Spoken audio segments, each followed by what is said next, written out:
Hello বন্ধুরা, আসসালামু আলাইকুম। কেমন আছো তোমরা সবাই? আরও একবার শাপলা কিচেন অ্যান্ড ব্লগে তোমাদেরকে স্বাগত জানাচ্ছি। আজকে আমি গাজরের লাড্ডু বানিয়ে দেখাবো। তার আগে বলে নিচ্ছি, যারা ভিডিওটি দেখছো তারা একটা লাইক দিয়ে দেখা কন্টিনিউ করো। তোমাদের একটা লাইক আমাদেরকে অনেক দূর এগিয়ে নিয়ে যেতে সাহায্য করবে। আমি এখানে 1 কেজি গাজর গ্রেটার দিয়ে গ্রেট করে নিয়েছি, দেখো। আর চলো মূল রেসিপিতে চলে যাই। এখানে আমি চুলাতে কড়াই বসিয়ে দিয়েছি, এর মধ্যে দিয়ে দিব সাদা তেল।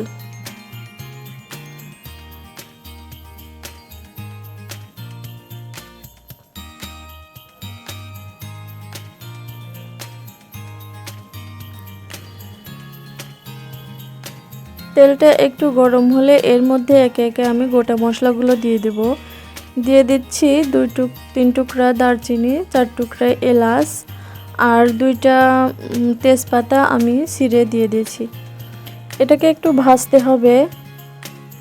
যখন এটার ঘ্রাণ নাকে এসে লাগবে তখন এর মধ্যে গাজর দিয়ে দেবেন। অল্প হিটে এটাকে একটু ভালো করে ভেজে নেবেন। এখন আমি গাজরটা দিয়ে দিচ্ছি এর মধ্যে।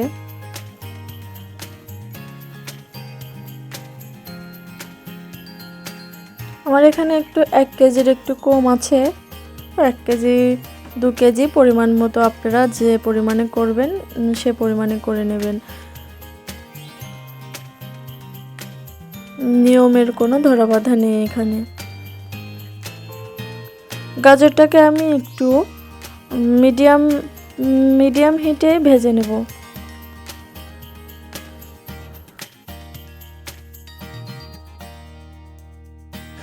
এই মশলার সাথে গাজরগুলো দিলে মশলার মানে গাজরের যে একটা কাঁচা গন্ধ আছে সেটা চলে যায়। এ পর্যায়ে খুব সুন্দর একটা ঘ্রাণ আসবে। এটাকে ভালো করে 5 থেকে 6 মিনিট ভেজে নিতে হবে।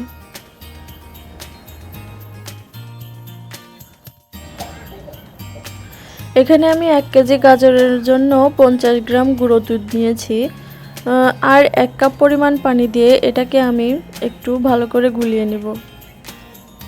ঠান্ডা পানি দিয়ে এটা গুলাতে হবে, গরম পানি দিয়ে গুলালে এটি দানা দানা থেকে যাবে, তাই আমি এটি ঠান্ডা পানি দিয়ে গুলিয়ে নিলাম।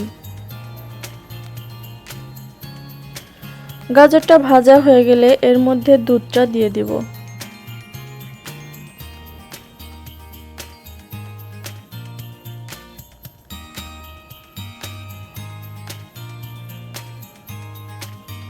এখানে আমি 1 কাপ পরিমাণ দুধ 50 গ্রাম দুধের জন্য 1 কাপ পরিমাণ পানি ইউজ করেছি। আর আমার গাজর একটু 1 কেজি মানে 1 কেজির একটু কম আছে, তো 1 কেজি থাকলেও এতটুকু পানি যথেষ্ট।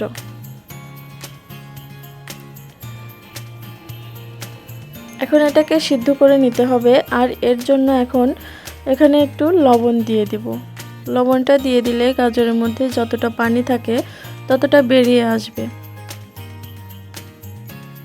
আর গাজরটাও তাড়াতাড়ি সিদ্ধ হয়ে যাবে। এটাকে এভাবেই নেড়েচেড়ে পানিটা শুকিয়ে নিতে হবে, সেই সাথে গাজরটাও সিদ্ধ হয়ে যাবে।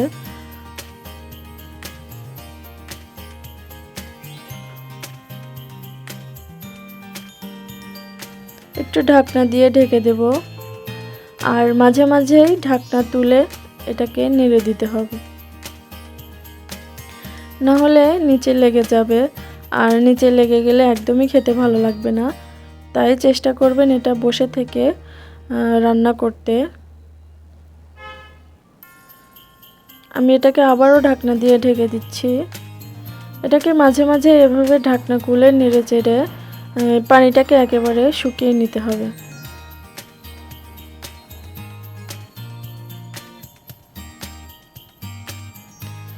আমি এখানে চিনিটা আগে ইউজ করব না, চিনিটা আগে ইউজ করলে গাজরটা সিদ্ধ হবে না। তার জন্য পানিটা যখন একেবারে শুকিয়ে যাবে তখন আমি এখানে চিনি ইউজ করব।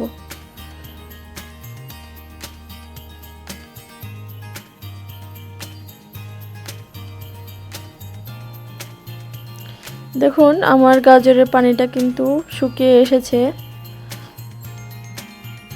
প্রায় আর একটু পানি আছে, এটাকে নেড়েচেড়ে এভাবে শুকিয়ে নেব।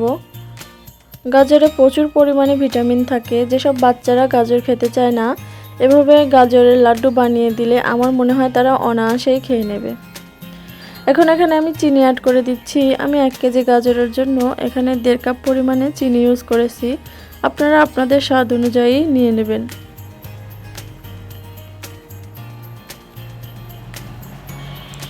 চিনিটা দেওয়ার পরে এখানে একটু পানি ছাড়বে। এখন এই পানিটাকেও নেড়েচেড়ে একটু সিদ্ধ করে নিতে মানে শুকিয়ে নিতে হবে। দেখুন কতটা পরিমাণে পানি ছেড়েছে। এখন এটাকে ঢাকনা দিয়ে ঢেকে ওইভাবে নেড়েচেড়ে সিদ্ধ করে নিতে হবে।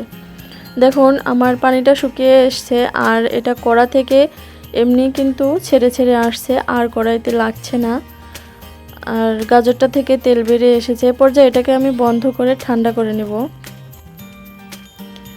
দেখুন ঠান্ডা করে নিয়ে এটাকে আমি হাতের সাহায্যে গোল করে নিয়েছি। আপনারাও এভাবে গোল করে নাড়ু তৈরি করে নেবেন। আর দেখুন কত সুন্দর দেখা যাচ্ছে, মনে হচ্ছে নারকেল নাড়ু। তবে নারকেল নাড়ুর চেয়ে টেস্টটা কোনো অংশেই কম হবে না, আপনারা বাড়িতে চেষ্টা করে দেখতে পারেন। আমি এখানে এক্সট্রা একটা টুইস্ট যোগ করব।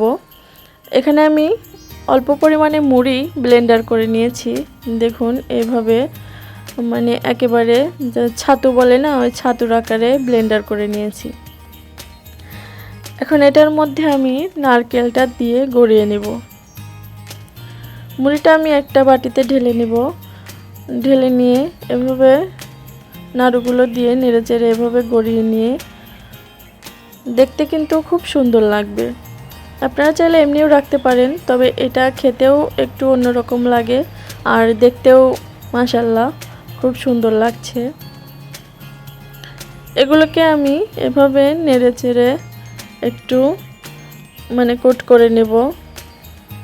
আপনারাও এভাবে বাড়িতে বানিয়ে নিতে পারেন সুন্দর করে গাজরের লাড্ডু। বাচ্চারা খেতে বেশ পছন্দ করে। আর আজকের রেসিপিটা যদি আপনাদের কাছে ভালো লেগে থাকে তাহলে প্লিজ লাইক, কমেন্ট এবং শেয়ার করে দেবেন। আর যারা আমার চ্যানেলে এখনও নতুন তারা প্লিজ সাবস্ক্রাইব করে পাশে থাকা বেল আইকনটি অন করে রাখবেন এরকম নিত্য নতুন রেসিপি পেতে। আজকের মতো এখানেই বিদায় নিচ্ছি। সবাইকে আসসালামু আলাইকুম।